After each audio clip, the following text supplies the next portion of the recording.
नमस्कार साथियों, आपका हमारे YouTube चैनल जुगल टेक्निकल में हार्दिक स्वागत है। मैं जुगल राठौर। साथियों, इस वीडियो में हम बात करेंगे साला दर्पण पर नकारा अनुपयोगी सामग्री की एंट्री करनी है, यानी कि उसके निस्तारण का विवरण ऑनलाइन करना है। निस्तारण किस प्रकार करना है, ऑनलाइन एंट्री कैसे करनी है, जो डिस्पोजल ऑफ अनयूज आइटम है, इसको लेकर पूरी जानकारी क्या है, स्टेप बाय स्टेप मैं आपको इस वीडियो में देने वाला हूँ। तो कंप्लीट पूरा वीडियो देखें। और आप हमारे चैनल पर नए और अभी तक आपने हमारे चैनल को सब्सक्राइब नहीं किया तो चैनल को सब्सक्राइब करें, बेल आइकन प्रेस करके ऑल पर ज़रूर क्लिक करें, क्योंकि ऐसी लेटेस्ट जानकारी मैं आपको लगातार देता रहता हूं। तो शुरू करते हैं। तो देखिए साथियों, सबसे पहले आपको साला दर्पण जो स्कूल लॉगिन है, आईडी और पासवर्ड डालकर लॉगिन कर लेना है। जैसे आप लॉगिन करते हैं तो यहाँ पर आपको साला दर्पण में काफ़ी सारे ऑप्शन नज़र आते हैं। यहाँ पर आपको एक ऑप्शन विद्यालय स्कूल वाला नज़र आता है, इसी पर आपको क्लिक कर देना है। जैसे आप यहाँ पर क्लिक करते हैं तो यहाँ पर एक ऑप्शन आपको मिलता है, देखिए अनुपयोगी नकारा सामग्री निस्तारण, यानी कि आपके विद्यालय में जितने भी अनुपयोगी या नकारा सामग्री है उसका निस्तारण आपको करना है, उसकी एंट्री साला दर्पण पर भी आपको करनी है। तो इसके लिए ये ऑप्शन यहाँ पर दिया हुआ है, इसी ऑप्शन पर आपको क्लिक कर देना है। अब देखिए, जैसे आपने क्लिक किया तो यहाँ पर आपको एक नोट मिलता है, देखिए सामान्य जानकारी, यानी कि कृपया वर्तमान स्थिति अनुसार अद्यतन करें, यानी कि जो अभी वर्तमान में आपकी जो स्थिति है उसके अनुसार आपको इसको अपडेट करना है।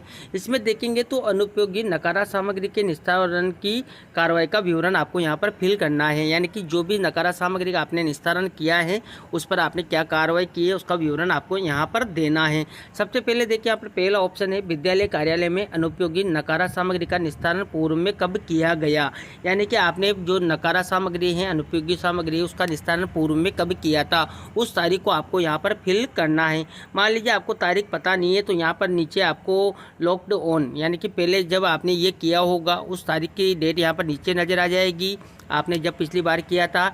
या अगर आपको नज़र नहीं आती है तो आपको यहाँ पर नीचे डिटेल्स में भी आप जाकर देख सकते हैं, या आपके विद्यालय में जो भी रिकॉर्ड आपने नकारा अनुपयोगी सामग्री निस्तारण का बनाया हुआ है वहाँ पर भी आप पूर्व की डेट जो है देख सकते हैं। तो इस प्रकार यहाँ पर वो डेट आप फिल कर देंगे। इसके बाद देखिए, अनुपयोगी नकारा सामग्री की पूर्व निस्तारण प्रक्रिया से खाली हुए कक्षों की संख्या, यानी कि पूर्व की निस्तारण प्रक्रिया से जितने भी खाली कक्ष हुए हैं उनकी संख्या आपको यहाँ पर फिल कर देनी, जब भी पुराना आपने किया था। इसके बाद देखिए, वर्तमान की बात करते हैं तो देखिए, विद्यालय कार्यालय में वर्तमान में अनुपयोगी नकारा सामग्री उपलब्ध है या नहीं है, तो उसका आपको यहाँ पर जवाब देना है एस नो में। अगर मान लीजिए नहीं है तो सीधा आप यहाँ पर नहीं पे टिक करेंगे।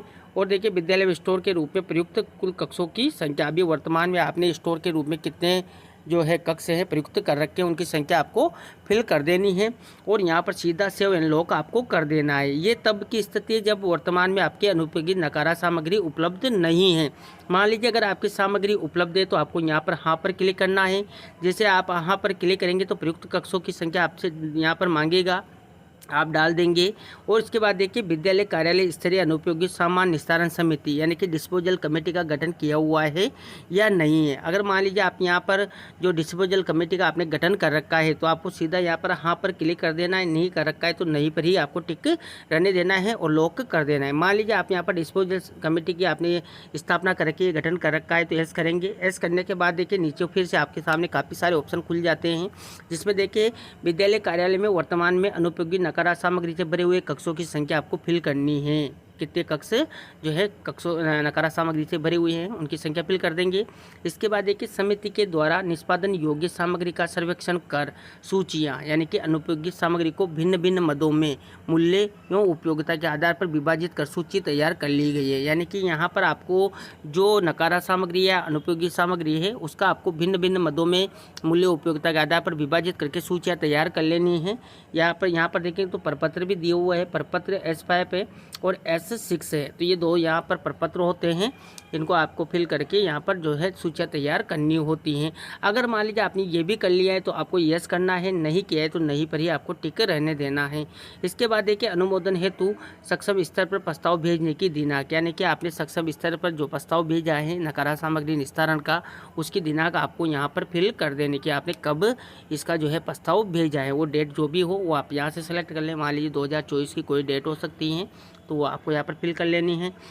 इसके बाद देखिए सक्षम स्तर द्वारा निर्धारित सामग्री नीलामी निस्तारण की दिनांक, वहाँ से आपको एक नीलामी निस्तारण की दिनांक दी जाती है कि आप इस दिनांक को, इस तारीख को जो अपनी सामग्री है उसका निस्तारण कर सकते हैं। उस डेट पर आपको यहाँ पर जो है निस्तारण करना होता है, तो वो डेट आपको यहाँ पर फिल करनी होगी।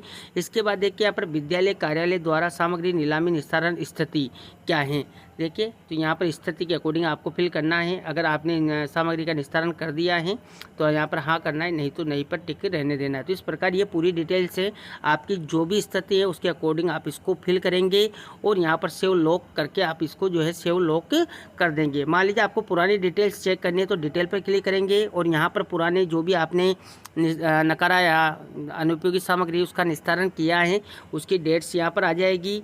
उस टाइम पे आपने क्या क्या स्थिति के अकॉर्डिंग किया था, कितनी राशि आपको मिली थी, वर्तमान नीलामी में खाली हुए कक्षों की संख्या वगैरह आपको यहाँ पर बता देगा। तो इस प्रकार डिटेल्स भी आप यहाँ पर चेक कर सकते हैं।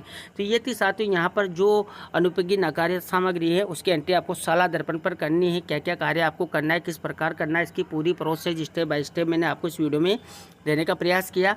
आपको हमारी जानकारी कैसी लगी, जानकारी अच्छी लगी तो लाइक शेयर करें और अभी तक आपने हमारे चैनल को सब्सक्राइब नहीं किया तो चैनल को सब्सक्राइब करें, बेल आइकन प्रेस करके ऑल पर जरूर क्लिक करें, क्योंकि ऐसी लेटेस्ट जानकारी मैं आपको लगातार देता रहता हूं। धन्यवाद साथियों।